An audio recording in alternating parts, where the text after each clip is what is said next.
अरे सोनम, तू क्यों झाड़ू लगा रही है? जा बेटा, तू जाकर अपनी कॉलेज की पढ़ाई कर। घर का काम करने के लिए तेरी माँ है ना। अच्छा ठीक है माँ, मैंने सोचा आप अकेले काम में लगी हैं तो मैं थोड़ा काम करवा दूं। मेरी लाडो, तूने इतना सोच लिया यही बहुत है। जा तू आराम से बैठ और अपनी पढ़ाई कर। अपनी माँ की बात सुनकर सोनम कमरे में जाकर अपने कॉलेज की पढ़ाई करने लगती है। बचपन से लेकर आज तक सोनम की माँ ने कभी उसे कोई काम करने के लिए नहीं कहा था। थोड़ा वक्त गुजरने के बाद सोनम के भाई अमित की शादी पूजा से हो जाती है और घर में सोनम की भाभी आ जाती है। तुझे किसी काम में मदद चाहिए बहू तो तुम मुझसे कह देना, लेकिन मेरी बेटी को मत कहना। मैंने उसे बड़े नाजों से पाला है, कभी कोई काम नहीं करवाया उससे मैंने। अरे माँ जी, ना आपको काम करने की जरूरत है और ना ही मेरी इकलौती ननद को काम करने की जरूरत है। मैं हूं ना, मैं घर की सारी जिम्मेदारी संभाल लूंगी। पूजा के आ जाने के बाद से तो सोनम जो पहले कोई एक आध छोटा मोटा काम कर लिया करती थी, अब उसे उस काम से भी छुट्टी मिल गई थी। सोनम को सारी चीज हमेशा करी कराई मिल जाती थी। एक शाम जब सभी लोग चाय पी रहे होते हैं। अब हमारी सोनम की शादी की उम्र हो गई है। काफी अच्छे लड़कों के रिश्ते आ रहे हैं उसके लिए। हाँ सही कह रहे हैं आप। अभी से देखना शुरू करेंगे तब जाकर कोई लड़का पसंद आएगा हमें हमारी बेटी के लिए। सोनम इस घर से चली जाएगी तो घर ही खाली हो जाएगा। इतनी भी क्या जल्दी है शादी करने की। अरे कैसी बातें करती हो पूजा। एक ना एक दिन तो लड़कियों की शादी होनी ही है। तुम भी तो मुझसे शादी करके ही आई हो। थोड़ा वक्त गुजरता है और सोनम की शादी वरुण नाम के एक अच्छे घर के लड़के से हो जाती है। अब क्योंकि सोनम ने कभी कोई काम नहीं किया था और ना ही उसे कुछ करना आता था, इस वजह से अब सोनम को काफी परेशानी होने वाली थी। सोनम की पहली रसोई की रस्म वाले दिन उसकी सास शर्मिला बोलती है, बहू, सबके लिए मीठे में सूजी का हलवा बना दो, घर में सबको बहुत पसंद है। क्या? सूजी का हलवा? हाँ भाभी, सूजी का हलवा। आपको पता है भैया को तो घर में सबसे ज्यादा पसंद है सूजी का हलवा। अच्छा ठीक है, मैं बना देती हूँ। ठीक है, जरूरत का सारा सामान मैंने निकाल कर पहले ही बाहर रख दिया है। जल्दी से हलवा बनाकर ले आओ बहू, उसके बाद मैं तुम्हें बाकी के सारे काम समझा दूंगी। सोनम की सास और ननद उसे सूजी का हलवा बनाने का ऑर्डर देकर बाहर चली जाती हैं, लेकिन रसोई में खड़ी सोनम की हलवा बनाने के नाम पर हवा फुस हो जाती है। अब क्या करूं? मैंने तो आज तक बस हलवा खाया है लेकिन कभी बनाया नहीं है। और अगर मैंने अपनी सास को बोल दिया कि मुझे हलवा बनाना नहीं आता तो पहले दिन ही मेरी बेइज्जती हो जाएगी। एक काम करती हूँ, माँ को फोन लगा लेती हूँ। सोनम जल्दी से इधर उधर देखकर अपनी माँ को फोन लगाती है और पहली रसोई में सूजी का हलवा बनाने के लिए अपनी माँ से पूछने लगती है, पर माँ सूजी का हलवा बनाना है, मुझे कैसे बनाऊं? मैंने तो आज तक कभी पानी भी गर्म नहीं किया है। अरे बहुत आसान है बेटा, तू घबराती क्यों है? तेरी माँ है ना, मैं तुझे फोन पर बताती जाती हूँ, तू वैसे वैसे हलवा बना देना। अच्छा ठीक है माँ, सामान तो मेरी सास ने पहले से ही निकाल कर रखा हुआ है। आप बता दो कैसे क्या करना है, मैं शुरू कर देती हूँ। अनीता फोन पर सोनम को हलवा बनाने के बारे में बताती जाती है। अब क्योंकि सोनम पहली बार रसोई में कुछ बना रही होती है, इसलिए उससे गलती से सूजी के हलवे में जरूरत से ज्यादा शक्कर डल जाती है। हलवा बन जाने के बाद सोनम अनीता का फोन काट देती है और हलवा कटोरियों में निकालकर बाहर टेबल पर ले जाती है। आप सभी के लिए गर्मा गर्म सूजी का हलवा तैयार है। आप सब जल्दी से खाकर बताइए कि मैंने कैसा हलवा बनाया है। सोनम के कहने पर जैसे ही उसके ससुराल वाले हलवा खाते हैं तो सभी के मुंह से हलवा निकलकर बाहर आ जाता है। क्या हुआ? आप सबने हलवा मुंह से बाहर क्यों निकाल दिया? इतना मीठा हलवा खाकर डायबिटीज थोड़ी ना करवानी है सोनम। हाँ बहू, ये हलवा इतना ज्यादा मीठा है कि अगर इस हलवे का एक चम्मच भी खा लिया ना तो मुंह ही चिपक जाएगा हमारा तो। भाभी, मुझे तो लगा था कि आप एकदम लाजवाब हलवा बनाओगी, लेकिन आपने तो एकदम बकवास हलवा बना दिया। माफ कर दीजिए, वो घबराहट में मुझसे शायद चीनी 2 बार डल गई। अगली बार से मैं ध्यान रखूंगी। सोनम की पहली गलती समझकर शर्मिला उसे माफ कर देती है, लेकिन गुजरते दिनों के साथ सोनम हर काम में कोई ना कोई गड़बड़ी करने लगती है, जिस वजह से शर्मिला को समझ आ जाता है कि सोनम को रसोई से लेकर घर तक का कोई भी काम करना नहीं आता है। कैसी नालायक बहू मिली है जिसे एक काम करना नहीं आता है, न खाना बनाना आता है, न घर साफ करना आता है। मुझे पता होता ये ऐसी है तो मैं तो कभी इसे अपने घर की बहू ही ना बनाती। धीरे धीरे सोनम से परेशान होकर शर्मिला सोनम से बहुत ज्यादा नाराज रहने लगती है और बहुत बात पर उसे खूब सुनाने लगती है। और इतने पर भी जब उसका मन नहीं भरता है तो वो अनीता को फोन लगाकर सोनम की शिकायत करने लगती है। अरे समधन जी, कम से कम अपनी बेटी को कुछ तो सिखा देती। कल मैंने इसे आलू काटने के लिए कहा था, इस नालायक ने आलू को बिना छीले ही काट दिया। बताओ, इतनी समझ तो बच्चे में भी होती है कि इस सब्जी बनाने के लिए आलू को छीलना जरूरी है। माफ कर दीजिए समधन जी, मैं अपनी बेटी को समझा दूंगी। अब से आपको कोई शिकायत का मौका नहीं मिलेगा।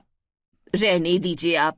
अरे दिन भर इतनी गलतियां करती है ना आपकी बेटी कि अगर लिखना शुरू कर दूं ना तो एक ही दिन में कॉपी भर जाए पूरी की पूरी। इतना कहकर शर्मिला गुस्से में फोन काट देती है। दिन गुजरते जाते हैं और एक दिन जब शर्मिला अपनी कुछ पड़ोसन के साथ गली में बैठी होती है। अरे शर्मिला, जब से तेरी बहू आई है तब से तो तू बाहर ही नहीं निकलती। क्या बात है, सारा दिन बहू के साथ बातचीत करती रहती है क्या? और नहीं तो क्या, अब तो सारा काम बहू करती होगी, तुझे तो मजेदार आराम मिल रहा होगा। अरे कहाँ का आराम, बहू नहीं, मुझे तो सरदर्द की मशीन मिल गई है। ऐसे क्यों बोल रही है, क्या हो गया? अरे होना क्या है, कोई काम नहीं आता मेरी बहू को। अरे ढंग से चाय तक नहीं बना पाती वो महारानी। हाय राम, क्या बात कर रही है, पर मैं तो जब भी उसे देखती हूँ वो कुछ न कुछ कर रही होती है। इतना वो करती नहीं है जितना बिगाड़ देती है। परसों मैंने उसे झाड़ू लगाने के लिए कहा तो एकदम खड़ी झाड़ू मार रही थी, आधा कूड़ा इस तरफ आधा कूड़ा उस तरफ। ओ हो, ये तो बड़ी आफत हो गई फिर तेरे लिए। और नहीं तो क्या। अरे इससे तो अच्छा था कि मेरा बेटा कुंवारा रहता, कम से कम ऐसी बहू तो ना मिलती मुझे। पड़ोसियों से अपनी बहू की चुगली करने के बाद शर्मिला वापस से घर आ जाती है। एक दिन रात के खाने में शर्मिला सोनम को आलू पूरी बनाने के लिए बोल देती है और सोनम अपनी माँ को फोन लगाती है। माँ, मुझे आलू की सब्जी और पूरी बनानी है, तो आप मुझे रेसिपी बता दो ना। हाँ हाँ, मैं तुझे बता देती हूँ रेसिपी, तू जल्दी से लिख ले और फिर वैसे वैसे बना लेना। अनीता सोनम को फोन पर आलू की सब्जी और पूरी बनाने की रेसिपी बताती है। सोनम अपनी माँ की बताई हुई सारी रेसिपी को एक कॉपी के अंदर लिख लेती है और फोन काट देती है। माँ ने तो इतना सारा काम बता दिया है, अगर इस रेसिपी से मैं सब्जी बनाऊंगी फिर तो मैं बहुत ज्यादा लेट हो जाऊंगी। एक काम करती हूँ, भाभी को फोन लगा लेती हूँ। अब सोनम जल्दी से अपनी भाभी को फोन लगाती है और उनसे भी आलू की सब्जी और पूरी बनाने की रेसिपी पूछती है और उसे भी कॉपी में लिख लेती है। अब मेरे पास 2 तरीके की सब्जी बनाने की रेसिपी है, आलू की दोनों ही सब्जी बना देती हूँ, कोई एक तो पसंद आई जाएगी मेरे ससुराल वालों को। अब सोनम अपनी माँ और भाभी दोनों के बताए हुए तरीकों से 2 तरीके की आलू की सब्जी बनाकर तैयार करती है, लेकिन बदकिस्मती से दोनों ही सब्जियां एकदम बेस्वाद होती हैं और पूड़ियां भी कच्ची होती हैं, जिस वजह से शर्मिला के साथ साथ फिर से बाकी सभी का भी खाने को चखते ही मुंह बन जाता है। अरे तुझे कभी कुछ बनाना आएगा या फिर नहीं आएगा? जाने कैसी माँ है तेरी जिसने अपनी बेटी को एकदम अंगूठा छाप बना दिया है। काम करने में जीरो है तू, बहू जीरो। सभी की बातें सुनकर सोनम को बहुत बुरा लगता है और बेचारी उदास होकर अपने कमरे में चली जाती है। कितनी कोशिश तो कर रही हूँ मैं सब कुछ अच्छा बनाने की, फिर भी मुझसे कोई ना कोई कमी रह जाती है, और फिर मैं करूँ तो क्या करूँ? कोई बात नहीं सोनम, तुम आगे से और अच्छी कोशिश करना, देखना एक दिन तुम सारे काम करने में ना बिल्कुल परफेक्ट हो जाओगी। वक्त गुजरता जाता है। सोनम अपना पूरा दिमाग और मेहनत लगाकर हर काम को अच्छे से करने की कोशिश करती है, लेकिन फिर भी बेचारी से कहीं ना कोई कमी छूट ही जाती है, जिस वजह से उसे शर्मिला के तानों का बार बार शिकार होना पड़ता है। बहू, आखिर तुझे कब कोई काम करना आएगा? अरे ये कोई उम्र है क्या ऐसी गलतियां करने की? तुझे शर्म नहीं आती जरा सी भी? माँ जी, मैं सारा काम करती तो हूँ, क्या करूँ पता नहीं क्यों सब कुछ उल्टा पुल्टा हो जाता है। उल्टा पुल्टा नहीं, बर्बाद हो जाता है, किसी लायक नहीं है बहू। अरे लड़की होने के नाम पर कलंक है तू, कलंक। शर्मिला की बातें सुनकर सोनम उदास हो जाती है, लेकिन जैसे तैसे खुद को समझाकर फिर से सारा काम अच्छे से करने की कोशिश करती है। वक्त गुजरता जाता है और ऐसे ही एक दिन सोनम के ससुराल वाले सोनम के हाथों का बना हुआ पिज्जा खाने की डिमांड करने लगते हैं। बहू, तू बना लेगी पिज्जा? मैं आप सबके लिए पिज्जा बना दूंगी, और पक्का इस बार ना कोई गलती भी नहीं होगी। आप सबको मेरे हाथ का बना हुआ पिज्जा बहुत पसंद आएगा। अब वो सब तो पिज्जा बनने के बाद ही पता चलेगा कि तू स्वाद बनाती है या फिर से नुकसान करती है। शर्मिला की बात सुनकर सोनम बिना कुछ कहे अपना फोन लेकर रसोई में जाती है और सबसे पहले वो अनीता को फोन करती है और पिज्जा बनाने के बारे में पूछने लगती है। बेटा, पिज्जा तो बहुत तरीकों से बनता है, तू बता तुझे कौन सा पिज्जा बनाना है? माँ, आपको जितने भी तरीके का पिज्जा बनाना आता है ना, आप मुझे सारे तरीके बता दो, मैं ना सारे ही बना दूंगी, कोई एक तो पसंद आ जाएगा। सोनम की बात सुनकर अनीता एक के बाद एक अलग अलग तरीके के पिज्जा बनाने की रेसिपी अपनी बेटी को बताती है। सोनम हमेशा की तरह सारी रेसिपी को अच्छे से सुनती और समझती है। फिर वैसे वैसे ही वो पिज्जा बनाती है और टोटल 10 तरीके के पिज्जा बना देती है। और इतना सब करने के बाद सोनम अपनी भाभी को फोन मिलाती है। भाभी, मेरे ससुराल वालों ने ना आज मुझसे पिज्जा की मांग की है। मैंने काफी तरीके का पिज्जा बना दिया है। अगर आपको भी और कोई अलग रेसिपी आती है तो मुझे बता दो ना, वो वाला पिज्जा भी बना दूंगी। हाँ हाँ, मुझे भी काफी तरीके के पिज्जा की रेसिपी पता है। रुको, मैं अभी तुम्हें बताना शुरू करती हूँ। पूजा भी अपने तरीके से अलग अलग तरीके का पिज्जा बनाने की रेसिपी सोनम को बताती है। सोनम सारी बातें अच्छे से सुनने समझने के बाद फोन रख देती है। अब 10 तरीके का पिज्जा मुझे भाभी ने बता दिया है। अब मैं जल्दी से भाभी के बताए हुए सारे पिज्जा बना लेती हूँ। अब अपनी भाभी और माँ के बताए हुए पिज्जा की रेसिपी से सोनम टोटल 20 तरीके के अलग अलग पिज्जा बनाकर टेबल पर लगा देती है। सभी ससुराल वाले इतने सारे पिज्जा टेबल पर देखकर हैरान हो जाते हैं। अरे तूने क्या पिज्जा पूरे मोहल्ले को खिलाना है जो इतने सारे पिज्जा बना दिए? वो माँ जी, मैंने ना सारे अलग अलग पिज्जा बनाए हैं। अब आप लोगों को जो भी पसंद आ रहा है वही खा लीजिए। सभी लोग एक एक करके 20 तरीके के पिज्जा को ट्राई करते हैं, लेकिन हमेशा की तरह इस बार भी सोनम के हाथ के सारे बने हुए पिज्जा एकदम बेस्वाद और बेकार बने हुए थे। अरे भाभी, आप रहने दिया करो। आपसे तो कुछ भी खाने का डिमांड करना ना दीवार में सर मारने जैसा है। सत्यानाश जाए तेरा। इतना सारा राशन, गैस, मसाले सब बर्बाद कर दिए, लेकिन एक पिज्जा भी ढंग का नहीं बना पाई। कसम से इन 20 पिज्जा को देखकर तो ये लगा था कि 20 के 20 लाजवाब होंगे, पर ये तो फ्लॉप है, फ्लॉप। सभी की बातें सुनकर सोनम उदास हो जाती है और उसके 20 पिज्जा टेबल पर पड़े रहते हैं। वक्त गुजरता जाता है और अब किरण की भी शादी हो जाती है। अब क्योंकि किरण ने भी अपने मायके में कुछ खास काम नहीं किया था, इसीलिए जब किरण अपने ससुराल पहुंचती है तो वहां पर उसकी सास उससे अलग अलग तरीके के खाने की डिमांड करती है। जो सब कुछ भी मेरी सास ने मुझे बनाने के लिए बोला है वो सब कुछ तो मुझे बनाना ही नहीं आता। मुझे तो बस चाय, सब्जी और एक आधी कोई डिश बनानी आती है। अब मैं क्या करूं? माँ को फोन लगाती हूँ। किरण खाना बनाने में मदद मांगने के लिए अपनी माँ को फोन लगाती है।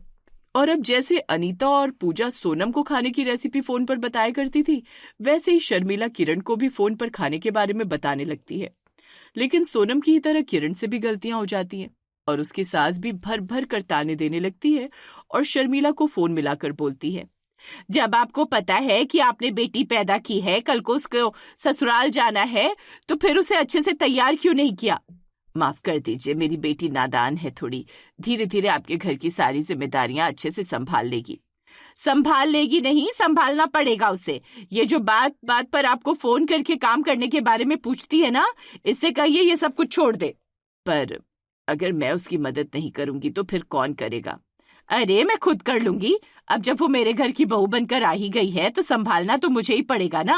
और वैसे भी रोज रोज शिकायत करने से तो अच्छा है कि अपने ऊपर आई हुई मुसीबत का समाधान मैं खुद ही कर लूं। इतना कहकर ममता फोन काट देती है। तभी शर्मिला की नजर आंगन में काम कर रही सोनम पर जाती है, जो कि अपनी पूरी मेहनत से जैसे तैसे करके काम को अच्छे से करने की कोशिश कर रही होती है। आज अपनी बेटी की सास की बात सुनकर मुझे एक चीज तो समझ आ गई कि मैं जो अपनी बहू के साथ कर रही थी वही आज मेरी बेटी के साथ हो रहा है। और अपनी बेटी की ऐसी हालत देखकर मुझे कितना बुरा लग रहा है, तो फिर इसकी माँ को कैसा लगता होगा। ये सोचते ही सोचते शर्मिला की आंखों में आंसू आ जाते हैं और उसे इस गलती का एहसास होता है कि जितना टाइम उसने अपनी बहू की चुगली करने और उसकी शिकायतें करने में निकाला है, अगर इसी समय को वो अपनी बहू को कुछ सिखाने में लगाती तो शायद आज उसकी बहू काम में अच्छे तरीके से परफेक्ट हो जाती। नहीं, मैंने बहू के साथ बहुत गलत किया है, लेकिन अब मैं सब कुछ ठीक कर दूंगी और अपनी बहू को सारी चीज अपने हाथ से करना सिखाऊंगी। तो क्या हो गया अगर उसे कुछ नहीं आता तो? अगर मैं अच्छे से उसकी माँ बनकर उसे सब कुछ बताऊंगी तो वो जरूर सीख जाएगी। अब अगले दिन से शर्मिला सोनम के साथ बहुत ही ज्यादा नमी और प्यार से पेश आने लगती है और रसोई से लेकर घर के हर छोटे बड़े काम में उसे अच्छे से मदद कराती है और साथ ही सारी चीजों को एक एक करके समझाती है। माँ जी, आज आप मेरे साथ ऐसे व्यवहार क्यों कर रही हैं? मैंने कोई ज्यादा बड़ी गलती कर दी है क्या? नहीं बहू, तूने कोई गलती नहीं की है, बल्कि गलती तो मैंने की थी और अब मैं उस गलती का सुधार कर रही हूँ। आपने गलती की है, पर आपकी क्या गलती है माँ जी? गलती तो हमेशा मैं करती हूँ ना, मैं ही सारी चीज उलट पुलट करती हूँ। नहीं बहू, तू उलट पुलट नहीं करती, तू सही करती है। बस तुझे पता नहीं है कि चीजों को बिल्कुल परफेक्ट कैसे करना है, और अब हर चीज को परफेक्ट करना मैं तुझे बताऊंगी। शर्मिला की ये बात सुनकर सोनम के चेहरे पर एक बड़ी सी मुस्कुराहट आ जाती है और वो लपक कर अपनी सास के गले लग जाती है। सोनम का ये बचपना देखकर शर्मिला को बहुत हंसी आती है, और अब गुजरते वक्त के साथ शर्मिला की मदद और सीख से सोनम एकदम परफेक्ट घर संभालने वाली बहू बन जाती है, और अब उससे किसी भी काम में कोई गलती नहीं होती है। देखा बहू, बन गई ना तू एकदम परफेक्ट काम करने वाली बहू। सच में माँ जी, अगर आप मुझे ना समझाती और मेरा साथ ना देती तो ये कामचोर बेटी हमेशा 20 तरीके का पिज्जा ही बनाती रह जाती, और उनमें से भी एक भी कभी अच्छा पिज्जा ना बना पाती। हाँ बहू, वो तो पुरानी बातें हैं। अब चाहे एक मेहमान हो चाहे 100 मेहमान हो, मेरी बहू सब संभाल सकती है। शर्मिला की ये बात सुनकर सोनम बहुत खुश हो जाती है। वहीं दूसरी तरफ सोनम के ससुराल से कोई भी शिकायत न आने पर सोनम की माँ और भाभी को भी राहत भरी सांस आती है, और देर से ही सही लेकिन सोनम की जिंदगी में सारी चीजें परफेक्ट हो जाती हैं।